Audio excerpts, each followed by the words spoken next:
Hola amado, Dios te bendiga, buen día. Qué bueno saludarte en este momento. Deseo grandes bendiciones para tu vida. Hoy quiero invitarte a estudiar la palabra del Señor. Nos corresponde leer el capítulo número 16 de la primera carta a los Corintios y es el último capítulo de esta carta. Cerramos con esta primera sección para mañana continuar con el segundo o la segunda carta más bien del apóstol Pablo a los Corintios. Pero en este capítulo, el último capítulo, el apóstol incluye sobre la colecta para los pobres en Corintios. También anuncia su visita y planes que tiene con ellos y saluda a la iglesia. Es la despedida después de haberles dicho 15 capítulos de grandes lecciones, consejos, contestó preguntas, aclaró algunas situaciones, les dio órdenes y todo mostrándoles a Cristo Jesús. Es importantísimo todo lo que hemos leído en esta primera carta a Corintios. Hasta el día de hoy, 16 días de oración leyendo la primera carta a los Corintios y ha sido de mucha fortaleza, mucho ánimo. Hemos encontrado grandes lecciones en cada uno de los capítulos. Cada uno es diferente, pero siempre apuntan a lo mismo: seguir a Jesús, serle fiel y tenerlo en nuestro corazón.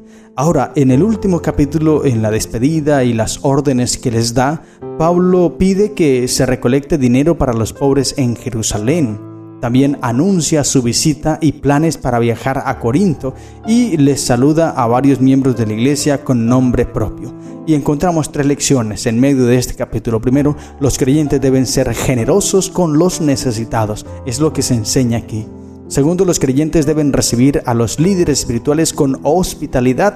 Y tercero, los creyentes deben mantener la unidad y el amor. Porque en todo lo que dice el capítulo 16 hay algo que me llama mucho la atención y quiero detenerme allí para poder ahondar en lo que dice el apóstol. Leamos el texto, 1 Corintios 16. En cuanto a la ofrenda para los santos, haced vosotros también de la manera que ordené en las iglesias de Galacia. Cada primer día de la semana, cada uno de vosotros ponga aparte algo según haya prosperado, guardándolo para que cuando yo llegue no se recojan entonces ofrendas. Y cuando haya llegado a quienes hubiereis designado por carta, a estos enviaré para que lleven vuestro donativo a Jerusalén. Y si fuere propio que yo también vaya, irán conmigo. Amén. Interesante estas recomendaciones, estas órdenes que les da el apóstol aquí a los hermanos de Corinto. Y todo esto es porque Pablo tenía una gran misión, una responsabilidad grande, tenía a su cargo, y el estar pendiente de los necesitados de Jerusalén, los creyentes necesitados de allí. En la segunda carta a Corintios capítulo 8 y 9 lo veremos un poco más. En el capítulo 11 de Hechos vimos cómo Pablo años antes había sido el portador de una dádiva especial para los afectados por el hambre en la iglesia de Antioquía. Pablo sentía una profunda preocupación por sus hermanos cristianos de origen judío y por eso entonces, donde iba, les pedía colaboración para estos hermanos que estaban muy necesitados, pero que eran fuertes en la fe, pero necesitaban ayuda económica. Todo esto porque las situaciones económicas allí en Jerusalén eran muy graves en Palestina. Eran opresivos para judíos y para los cristianos. Se ha calculado que los impuestos combinados, los civiles y los religiosos, alcanzaban el asombroso total de casi el 40% de los ingresos de una persona.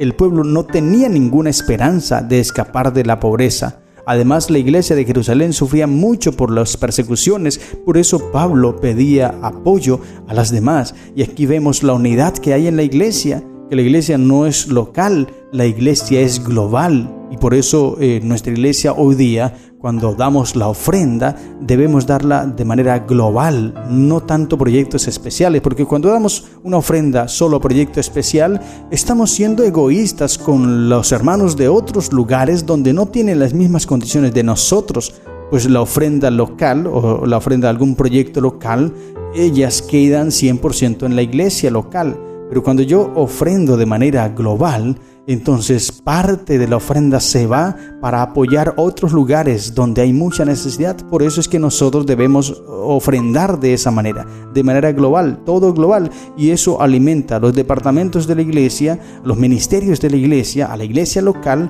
pero también ayuda a otros lugares. Este debe ser nuestro ideal. Ya cuando sea una parte especial, pues daremos otra ofrenda, no la misma, sino otra ofrenda para un proyecto especial de la iglesia local.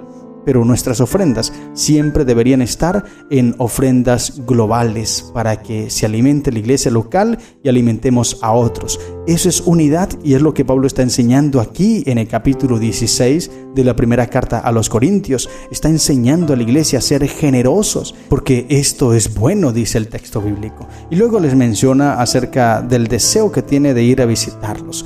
Pero en medio de todos los saludos, en estas órdenes que el apóstol les da, recomendaciones, dice algo que sirve muchísimo para nosotros. Bueno, lo que he mencionado también, pero ahora en esto quiero que nos detengamos un momento. Versículo 13, salutaciones finales. Lo final que le va a decir allí el apóstol dice, velad primero, velad. ¿Qué es velar?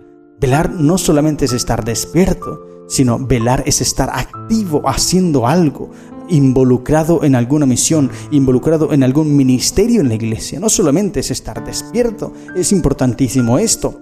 Y Jesús lo recomendó en el capítulo 26 de Mateo. Allí pudimos ver cuando Jesús le dice a los discípulos allí en el huerto de Getsemaní que estaban dormidos, les dice, velad y orad para que no entréis en tentación. Ahora Pablo una vez más hace énfasis de esta palabra, velad, y otra palabra, estad firmes en la fe. Interesante, varonilmente y esforzados. Ser cristiano, dice el comentario bíblico adventista, me llama la atención esto. Ser cristiano exige valor, intrepidez, perseverancia, ánimo, en fin, todas las cualidades de un verdadero hombre. No hay lugar para la cobardía, la timidez o el temor. Un carácter noble solo es desarrollado por los que se colocan sin reservas bajo el liderazgo del Salvador. Gloria a Dios. Entonces, esto es lo que Dios nos pide. Estar firmes en la fe, portaos varonilmente, porque se levantarían muchas pruebas, situaciones difíciles, duras, en donde nosotros no debemos correr, sino mantenernos firmes, como leímos el capítulo anterior, capítulo 15, hablando acerca de la resurrección y de esa esperanza linda que Dios tiene para nosotros. El versículo 58, el último versículo del capítulo 15, Pablo le dice a la iglesia, así que hermanos míos, amados, estad firmes. Interesante, firmes, pero no solamente firmes, sino constantes, creciendo en la obra del Señor siempre, sabiendo que vuestro trabajo en el Señor no es en vano. Mensajes poderosos que la iglesia de Corinto debía recibir, pero también mensajes poderosos que hoy tú y yo debemos recibir. Estar firmes, constantes y creciendo en la obra del Señor. Eso es velar, no solamente estar despierto, como te dije, sino estar creciendo, involucrado, activo en algún ministerio, activo en la obra del Señor, y sabiendo que todo lo que tú hagas por el Señor no queda en vano, porque un día Dios dará la recompensa. Esto es algo maravilloso, pero todo debe estar enmarcado en lo que dice el versículo 14, podríamos decir, es el clímax de toda la carta de Corintios, la primera carta. Ese es el mensaje central. Todas vuestras cosas sean hechas con amor. Esto es lo máximo del capítulo. Es lo que Pablo resalta allí, el amor a Dios y el amor al prójimo. Todo lo que hagamos, ya sea para Dios, debemos hacerlo con amor. Todo lo que hagamos, ya sea para el prójimo, debemos hacerlo con amor. Porque de nada sirve, como leímos en el capítulo 13, de nada sirve que tú hagas muchas cosas para el Señor, que hables en lenguas, que profetices, que hagas un montón de cosas. De nada sirve si no tienes amor.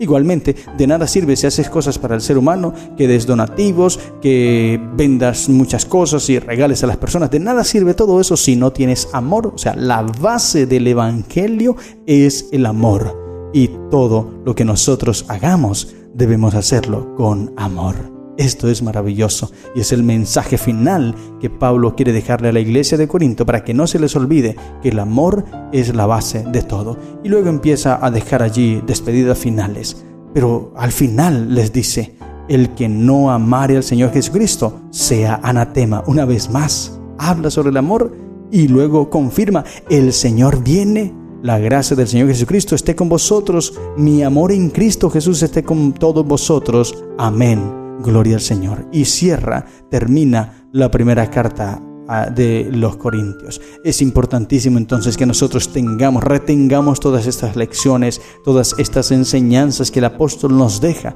para que estemos llenos de amor, fortalecidos en Cristo, creciendo en la obra del Señor, siempre sabiendo que Él pronto vendrá a esta tierra a liberarnos de la esclavitud del pecado y a llevarnos a una vida eterna en su nombre, eterna con Él, sin muerte, sin dolor, sin sufrimiento.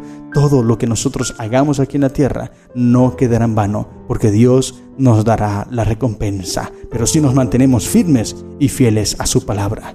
Estas son las lecciones que encontramos en el capítulo 16 de la primera carta a los Corintios, pero también en toda la carta de los Corintios. Y aquí cerramos con esta maravillosa carta. Mañana continuamos con la segunda, pero te digo hasta hoy, el Señor te bendiga y te guarde y te regale un feliz día.